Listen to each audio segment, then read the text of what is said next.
Exercise 4.4, sum number 13. Draw the two tangents from the point which is 10 cm away from the center of the circle of the radius 5 cm. Also measure the lengths of the tangents. அப்போ given என்ன கொடுத்துருக்காங்க, radius r equal to 5 cm கொடுத்துருக்காங்க.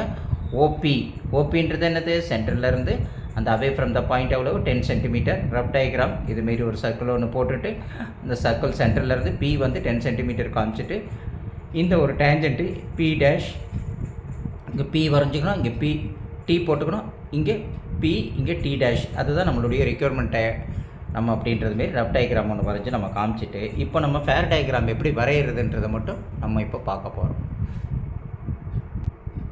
இப்போ இங்கே radius வந்து எவ்வளோ கொடுத்துருக்காங்க, 5 centimetre கொடுத்துருக்காங்க. இப்போ நம்ம என்ன செஞ்சுக்கணும், காம்பஸ் எடுத்துக்கிட்டு நம்ம 5 சென்டிமீட்டர் ஓகேங்களா, இங்கேருந்து ஒரு 5 சென்டிமீட்டர் ரேடியஸ் அப்படி திருப்பி வச்சுக்கிட்டு காம்பஸ் வச்சுட்டு போட்டிங்கன்னா கொஞ்சம் கூட ஈஸியாக பர்ஃபெக்ஷன் கரெக்டாக வரும் ஓகேங்களா. அப்போது இங்கேருந்து இப்படி வச்சுட்டோம்னா ஸ்கேலை திருப்பி வச்சு போட்டோம்னா பாருங்கள் கரெக்டாக வருதுங்களா. 5 சென்டிமீட்டர் இப்படி கரெக்டாக அக்யூரேட்டாக வரும். அந்த 5 சென்டிமீட்டரை நம்ம ரேடியஸ் எடுத்துகிட்டு மெஷர்மெண்ட் எடுத்துகிட்டு இங்கேருந்து கொஞ்சம் கீழே இறக்கி கரெக்டாக நம்ம என்ன செஞ்சிடறோம், ஒரு 5 சென்டிமீட்டருக்கு ஒரு சர்க்கிள் ஒன்று அழகாக ட்ரா பண்ணிக்கிறோம். புரியுதுங்களா. பென்சிலை முதல்ல நல்லா ஷார்ப்பாக வச்சுக்கோங்க, அழகாக சீவி வச்சுக்கோங்க. எப்பயுமே ஷார்ப்பாக 4 சென்டிமீட்டர் நம்ம வரைஞ்சிட்டோம், 5 சென்டிமீட்டர் வரைஞ்சாச்சு.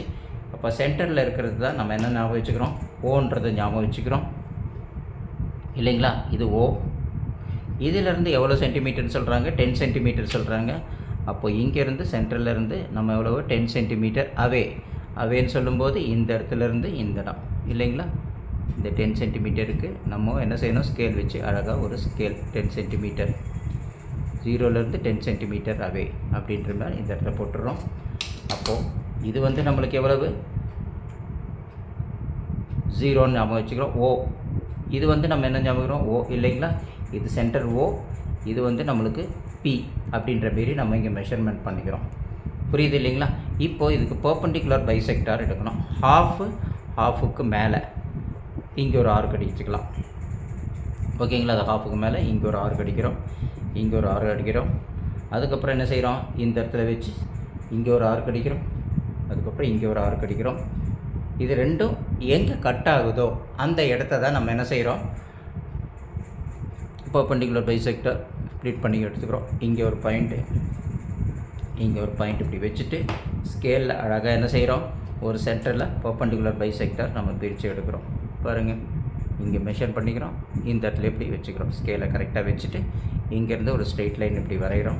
இந்த ஸ்ட்ரெயிட் லைன் எங்கே இங்கே கரெக்டாக கட் ஆகுதோ இந்த இடத்துல இருந்து ஒரு என்ன செய்கிறோம், இதுக்கு எம்முன்னு பேர் கொடுக்குறோம், இதுக்கு பீன்ற பேர் கொடுக்குறோம். இது மொத்தம் வரைஞ்சது எவ்வளோ 10 சென்டிமீட்டர் இல்லைங்களா. இந்த பாருங்கள் இங்கே நம்ம 10 சென்டிமீட்டர் வரைஞ்சிருக்கோம் இல்லைங்களா. இப்போ இது 10 அப்போது கரெக்டாக நம்மளுக்கு இந்த இடத்துல 10/2 இங்கே எத்தனை வந்துருக்கு. அப்போது நம்ம எம்எஸ்எஸ்ஸை என்னவா ஞாபகம் வச்சுக்கணும், இதை ரேடியஸாக ஞாபகம் வச்சுக்கணும். O is a center, OM as a என்னது ரேடியஸாக வச்சுக்கணும். எம்எஸ் சென்டர், ஓஎம்எஸ் ரேடியஸாக வச்சுட்டு ஒரு சர்க்கிள் ஒன்று நம்ம ட்ரா பண்ணுறோம். அந்த சர்க்கிள் அப்படியே இப்படி வரும் இல்லைங்களா. இது பாசஸ் த்ரூ தட் பி வழியாக அப்படியே நம்மளுக்கு கிராஸ் ஆகி கரெக்டாக இப்படி போகும். ஸோ அப்போது எங்கே இது இந்த செகண்ட் சர்க்கிளில் கட் ஆகுதோ அந்த இடத்த தான் நம்ம என்ன சொல்கிறோம், டேஞ்சண்ட் பாயிண்ட்ஸ் அப்படின்றத நம்ம மார்க் பண்ணிக்கிறோம் ஓகேங்களா. அதை தான் மார்க் பண்ணிவிட்டு இப்போ இங்கேருந்து நம்ம என்ன செய்கிறோம், பியிலேருந்து இந்த டேஞ்சண்ட் ஃபஸ்ட்டு டேஞ்சண்ட் இருக்குது பார்த்தீங்களா, இந்த இடத்துல இந்த பின்ற இந்த இடத்துலேருந்து இந்த இடத்துக்கு கரெக்டாக ஒரு லைன் ஒன்று ட்ரா பண்ணுறோம். இப்படி வச்சுட்டு நம்ம நேராக இப்படி இது வழியாக நேராக இந்த பி வழியாக இங்கே ஜாயின் பண்ணுறோம். அதேமாரியே இந்த இடத்துலையும் நம்ம என்ன செய்கிறோம், இங்கே இந்த பியிலேருந்து இந்த டச் ஆகுது பார்த்திங்களா இந்த பாயிண்ட்டு, இது வழியாக ஒரு லைன் ஒன்று நம்ம நேராக பிக்கு இப்படி ட்ரா பண்ணுறோம். ஸோ இது எங்கே ரெண்டுமே டச் ஆகுதோ அதை தான் நம்ம என்ன சொல்கிறோம், நம்மளுடைய சம்மில் கொடுத்துருக்கிறபடி இதுக்கு டி, இதுக்கு டி டேஷ், இதுதான் ரிக்யர்மெண்ட் டேஞ்சன்ட்ஸ் அப்படின்னு நம்ம பார்க்குறோம். இப்போ நம்ம ரேடியஸ் எவ்வளோ எடுத்திருக்கோம் அப்படின்னு பார்த்தோம்னா இந்த இடத்துலேருந்து இந்த பாயிண்ட் இருக்குது பார்த்திங்களா, இந்த இடத்துல ஒரு டாட்டட் லைன்ஸ் நம்ம வரைஞ்சிக்கிறோம். இதுதான் நம்மளுடைய ரேடியஸ். ஆக்சுவலி அந்த டாட்டட் லைன்ஸ் எடுக்கிறோம். இது எப்படி இருக்குதுன்னு பார்த்தோம்னா 90 டிகிரி கரெக்டாக பர்பண்டிகுலராக வரும் இங்கே பாருங்கள் 90 டிகிரி வந்திருக்குங்களா. அதேமாரி இந்த இடத்துலேருந்து நம்ம வரைஞ்சோம்னாலும் அதுவும் 90 டிகிரி கரெக்டாக ஷார்ப்பாக அப்படி வரும். அப்போ அந்த டாட்டர் லைன்ஸில் இப்படி நம்ம வரைஞ்சிக்கிறோம். இதுவும் இங்கே 90 டிகிரி இப்படி வருது. புரியுது இல்லைங்களா. இப்போது இது எவ்வளோ சென்டிமீட்டர் அவே ஃப்ரம்னு பார்த்தோம், நம்மளுக்கு 10 சென்டிமீட்டர் அப்படின்னு நம்ம பார்த்தோம் இல்லைங்களா. அப்போது ரேடியஸ் ஆர் ஈக்குவல் டு எவ்வளோன்னு பார்த்தோம், 5 சென்டிமீட்டர் அப்படின்னு நம்ம பார்த்தோம். அப்போ பிடி டேஷ் அது எவ்வளோன்னு மெஷர் பண்ணி பார்க்குறோம். அது நம்ம எப்படி மெஷர் பண்ணுறது அப்படின்னம்னா, ஃபஸ்ட்டு நம்ம என்ன பண்ணணும், இப்படி ஸ்கேல் வச்சு நம்ம மெஷர் பண்ணி பார்த்தோம்னா 8.567 அப்போ 8.7 சென்டிமீட்டர் அப்படியே வருது இல்லைங்களா. 8.7 சென்டிமீட்டர் வருது. அதேமாரி இங்கே மெஷர் பண்ணி பார்த்தீங்கனாலும் அதே 8.7 கரெக்டாக நம்மளுக்கு வரும் பாருங்கள், 8.7 வருது. ஸோ இதையும் 8.7 சென்டிமீட்டர் அப்படின்றது நம்ம இங்கே வரைஞ்சிட்டோம். இப்போ நம்ம என்ன பண்ணுறோன்னா, இங்கே என்ன கேட்குறாங்க, also measure the lengths of the tangents அப்படின்னு இப்போ கேட்குறாங்க. வெரிஃபிகேஷன் கேட்டிருக்காங்க. அந்த வெரிஃபிகேஷனை எடுத்து நம்ம எழுதி காமிக்கணும் இல்லைங்களா. இப்போ அதே நம்ம வெரிஃபிகேஷன் ஒன்று பார்த்துடலாங்களா. இப்போ இதெல்லாம் கொடுத்தாச்சு. இப்போ வெரிஃபிகேஷன் நம்ம பார்க்குறோம். இதை நம்ம கொஞ்சம் எழுதிக்கணும். எப்படின்னா பிடி அண்ட் பிடி டேஷ். அப்போ பிடி ஈக்குவல் டு பிடி டேஷ் ஈக்குவல் டு நம்ம எவ்வளோ கிடைச்சது, நம்மளுக்கு 8.5 சென்டிமீட்டர். இதுதான் நம்மளுக்கு என்னது, ரிக்வயர்டு ட்ரையாங்கிள் இல்லைங்களா. டேஞ்சன்ஸ் ரிக்வயர்டு டேஞ்சன்ஸ் அப்படின்னு நம்ம பார்த்தோம். அந்த ரிக்வயர்டு டேஞ்சன்ஸை நம்மளுக்கு கிடைச்சாச்சு. எவ்வளவு, 8.5. இதை இப்போ வெரிஃபிகேஷன் பண்ணி எழுதும்போது நம்ம என்ன செஞ்சிடணும், எது நம்ம கண்டுபிடிக்கணும் ஆக்சுவலி. இப்போது இது 5 கிடைச்சாச்சு, இது 10 கிடைச்சாச்சு. இதை தான் பிடி இப்போ கண்டுபிடிச்சோம் இல்லைங்களா.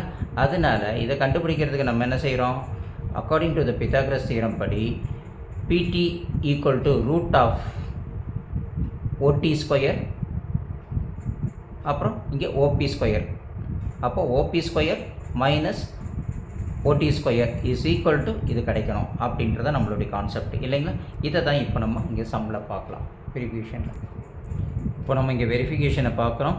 என்ன ரைட் ஆங்கிள் ட்ரையாங்கிள் ஓடிபி இல்லைங்களா. அப்போ அந்த ஓடிபி வந்து நம்ம எப்படி எடுக்கிறோம், இங்கே பார்க்கும்போது BD equal to root of OB square minus OD square. ஏன்னா hypotenuse side OB square, adjacent side OD square. அப்போது OB square equal to 10 square, OD வந்து 5 ஸ்கொயர். அப்போ 10 ஸ்கொயர் 100, 5 ஸ்கொயர் 25. அப்போ root of 100 minus 25 root of 75. அப்போ அதுக்கு square route கண்டுபிடிச்சோன்னா பிடி equal to 8.5 centimetre approximately அப்படின்னு நம்மளுக்கு கிடைக்கும் இல்லைங்களா. 8.7. அப்போ ரூட்டு கண்டுபிடிக்கிறதுக்கு உங்களுக்கு ஆல்ரெடி படிச்சிருக்கீங்க இல்லைங்களா. அப்போது root 75 equal to 7 centimetre approximately அப்படின்னு நம்ம போட்டுடுறோம். 8.7 கரும். அது ரவுண்ட் ஆஃப் ஃபிகராக போடும்போது 8.7 சென்டிமீட்டர் அப்ராக்சிமேட்டாக போட்டு நம்ம வெரிஃபிகேஷன் போட்டுறோம். புரியலன்னா இந்த சம்மை ஒரு வாட்டிக்கு 2 வாட்டி என்ன செஞ்சுருக்கணும், நம்ம போட்டு ப்ராக்டிஸ் பண்ணி பாருங்கள். இது போட்டு பார்த்தீங்கன்னா ஈஸியாக உங்களுக்கு என்ன ஆகும், புரிதல் வர ஆரம்பிக்கும். புரிதல் வர ஆரம்பிச்சிச்சுன்னா, அண்டர்ஸ்டாண்டிங் வந்தாச்சுன்னா ஃபுல் மார்க் நீங்கள் ஸ்கோர் பண்ணிடலாம். ரஃப் டயக்ராம் தயவுசெய்து மறந்துடாதீங்க, அதுக்கு 1 மார்க் இருக்குது. ப்ளஸ் கண்டிப்பாக எக்ஸாம்ஸில் இதுமாரி சம்ஸ் எல்லாம் கேட்பாங்க. அதனால் அழகாக போட்டு ப்ராக்டிஸ் பண்ணிக்கோங்க. புரியுது இல்லைங்களா.